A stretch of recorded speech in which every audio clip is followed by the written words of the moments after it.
نحمدہ ونصلی علی رسولہ الکریم اما بعد۔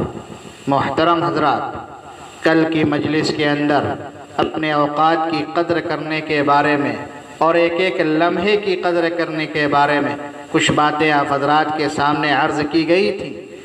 آج کی مجلس کے اندر ایک بڑا گناہ، ایک بڑا جرم جو ہماری زندگی کے لمحات کو، زندگی کے اوقات کو رب کی نافرمانیوں میں گزرواتا ہے، اس جرم کو آپ کے سامنے بیان کیا جائے گا۔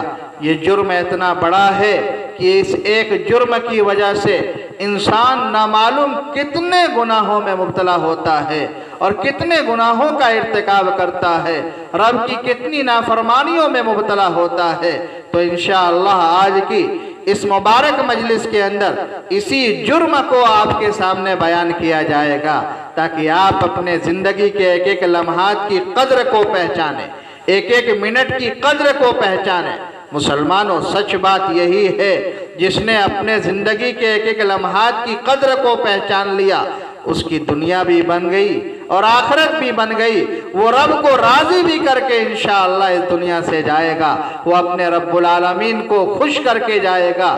لیکن جس نے اپنے زندگی کے لمحات کی قدر نہیں کی، اس کی پرواہ نہیں کی، یوں ہی اس کو ضائع کرتا رہا، یوں ہی مجلسوں میں بیٹھ کر اس کو گناہوں میں فضول برباد کرتا رہا، ہوٹلوں میں بیٹھ کر گھنٹوں گھنٹوں اپنے اوقات کو ضائع کرتا رہا، چوراہوں پر بیٹھ کر اپنے اوقات کو ضائع کرتا رہا، دوستوں کی مجلسوں میں اور عاشقوں کی مجلسوں میں بیٹھ کر اپنے اوقات کو یوں ہی فضول برباد کرتا رہا۔ تو مسلمانوں، جس دن ہماری یہ آنکھیں بند ہو جائیں گی، اس دن ہمارے زندگی کے ایک ایک لمحات کی قدر ہمیں خوب معلوم ہو جائے گی۔ اس وقت ہم افسوس کریں گے، ہائے افسوس، ہم نے اپنی زندگی کے کتنے قیمتی سرمایے کو فضول ضائع کر دیا، کاش ہمیں دوبارہ یہ اوقات مل جاتے، کاش دوبارہ ہمیں یہ منٹ مل جاتے۔ لیکن مسلمانوں، اس وقت پچھتانے سے کچھ فائدہ نہیں ہوگا، اس وقت افسوس کرنے سے کچھ فائدہ نہیں ہوگا۔ آج زندگی ہے، آج وقت ہے، آج آپ کے پاس لمحات ہیں، گھنٹے بھی ہیں، منٹ بھی ہیں، سیکنڈ بھی ہیں، دن بھی ہیں، راتیں بھی ہیں، ان کی قدر کر لو۔ انشاءاللہ اللہ تعالیٰ آپ کی آخرت بھی بنائے گا، آپ کی جنت بھی بنائے گا، آپ کی جہنم سے حفاظت فرمائے گا۔ تو آج اس مجلس میں جو گناہ میں بیان کرنا چاہتا ہوں، وہ کیا گناہ ہے، وہ کیا جرم ہے؟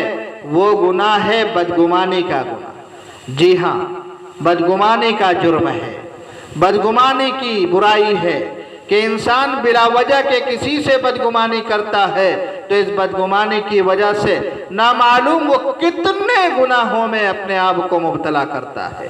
اس بدگمانی کی وجہ سے نامعلوم وہ رب کی کتنی نافرمانیوں میں مبتلا ہوتا ہے۔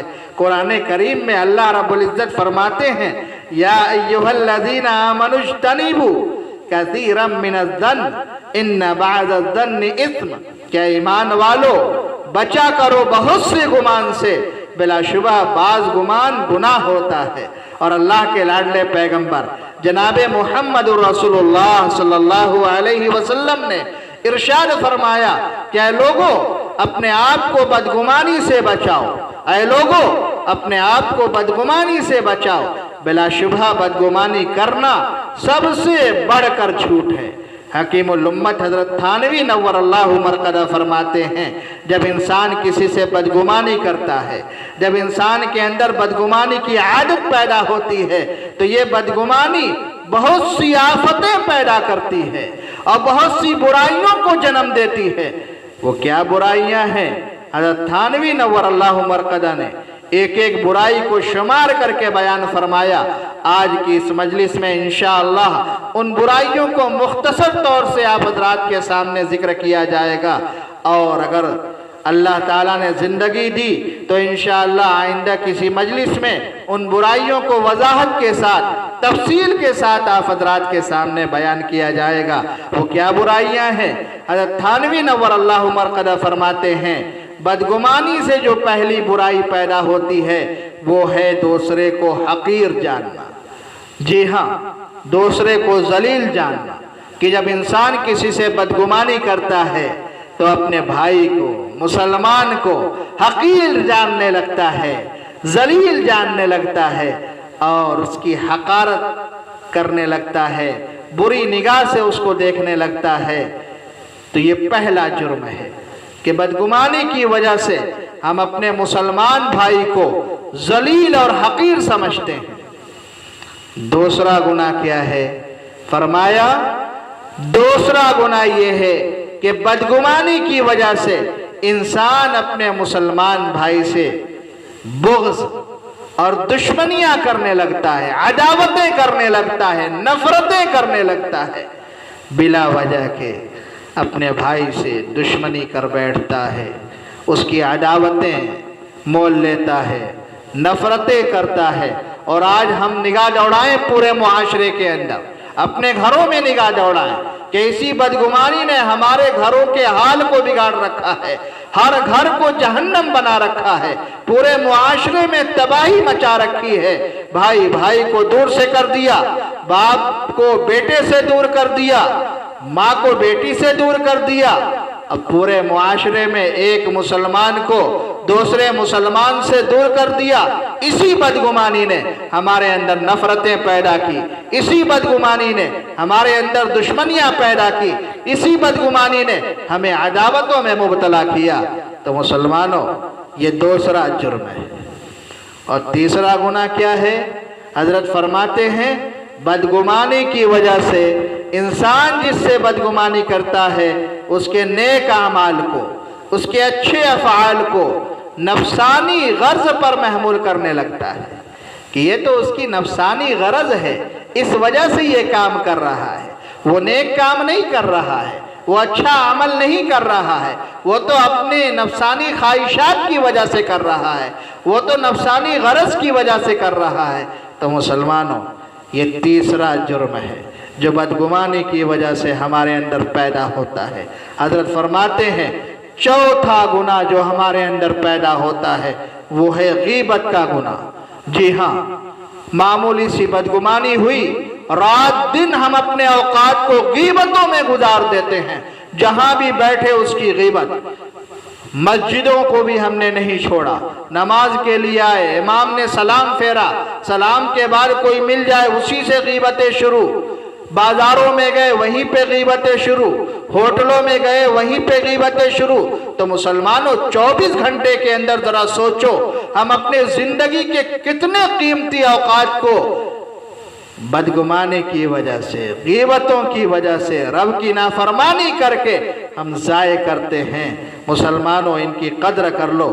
حضرت آگے فرماتے ہیں کہ پانچواں جرم یہ ہوتا ہے کہ اگر جس سے بدگمانی کی جاتی ہے وہ کسی نقصان میں مبتلا ہو گیا تو بدگمانی کرنے والا بڑا خوش ہوتا ہے۔ آئے ہے مسلمانوں، ہمارے اندر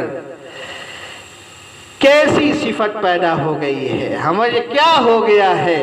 ہمیں تو مسلمان بھائی کی تکلیف کو دور کرنے کا حکم دیا گیا ہے اور ہم اس کی مصیبت پر خوش ہوتے ہیں، نعوذ باللہ، اس کی تکلیف پر خوش ہوتے ہیں، اس کو نقصان پہنچ جائے خوش ہوتے ہیں۔ آئے ہے مسلمانوں، ہماری زندگی کو کیا ہو گیا؟ اور حضرت آگے فرماتے ہیں ان کے علاوہ نامعلوم بدگمانی کتنی برائیوں کو جنم لیتی ہے اور ہم کتنی برائیوں میں مبتلا ہوتے ہیں۔ تو مسلمانوں، اپنے آپ کو بدگمانی سے بچاؤ، اپنے آپ کو غیبتوں سے بچاؤ۔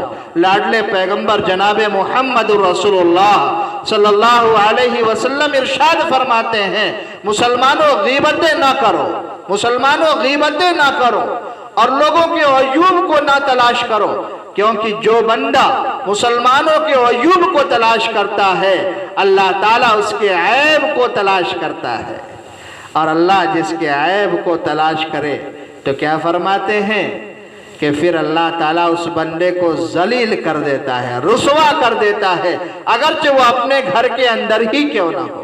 اس لیے مسلمانوں، اپنے آپ کو غیبت سے بھی بچاؤ، بدگمانی سے بھی بچاؤ۔ بدگمانی کا علاج ہمارے بزرگوں نے بتایا، حضرت محدث اعظم شیخ الحدیث مولانا عبدالجبار صاحب نور اللہ مرقدہ فرماتے ہیں، حضرت محی السنہ نور اللہ مرقدہ نے بھی اس علاج کو اپنے مجالس کے اندر ذکر فرمایا، مجالس ابرار کے اندر بھی یہ علاج موجود ہے۔ یہ اکابرین فرماتے ہیں بدگمانی کرنے والوں کو اپنے اکابرین کا، اپنے مشائخ کا، اپنے اولیاء اللہ کا یہ وظیفہ، یہ ملفوظ ہمیشہ اپنے سامنے رکھنا چاہیے، اپنے ذہن میں رکھنا چاہیے۔ وہ کیا ملفوظ ہے؟ فرماتے ہیں، دھیان سے سنو، کیا فرماتے ہیں؟ ہر نیک گمان پر بغیر کسی دلیل کے ثواب ملے گا۔ سبحان اللہ، سبحان اللہ مسلمانوں، اگر ہم کسی بندے سے اچھا گمان رکھیں گے، نیک گمان رکھیں گے، تو کیا فرمایا؟ نیک گمان رکھنے پر کوئی دلیل ہمیں نہیں دینی، کوئی دلیل نہیں پیش کرنی، بغیر دلیل پیش کیے ہوئے اللہ تعالی ہمارے لیے ثواب کا ذخیرہ جمع فرمائیں گے اور ہماری آخرت کو بنائیں گے۔ ہمارا وقت قیمتی ہوگا اگر ہم نیک گمان رکھیں گے، کیونکہ شریعت میں نیک گمان کا حکم ہے کہ مسلمانوں کے ساتھ اچھا گمان رکھو، مسلمانوں کے ساتھ نیک گمان رکھو۔ تو کیا فرمایا؟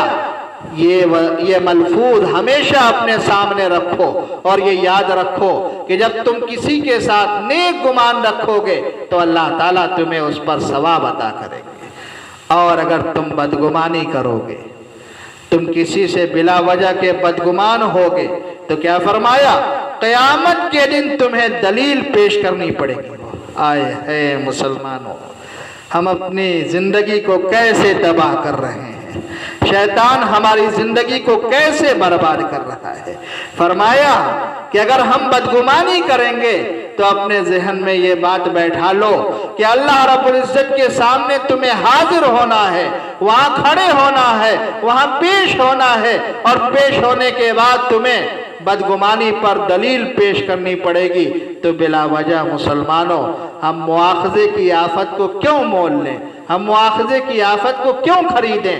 اور یاد رکھو، جب اچھا گمان ہوگا ہماری رشتہ داریاں مضبوط ہوں گی، ہمارے تعلقات مضبوط ہوں گے، معاشرے کے اندر پیار محبت کی فضا قائم ہوگی، اور جب بدگمانی ہوگی معاشرے کی فضا خراب ہوگی، نفرتیں پیدا ہوں گی۔ اس لیے مسلمانوں اپنے آپ کو بدگمانی سے بچاؤ۔ اللہ تعالی ہمیں زندگی کے ایک ایک منٹ کی، ایک ایک لمحے کی قدر کرنے کی توفیق عطا فرمائے۔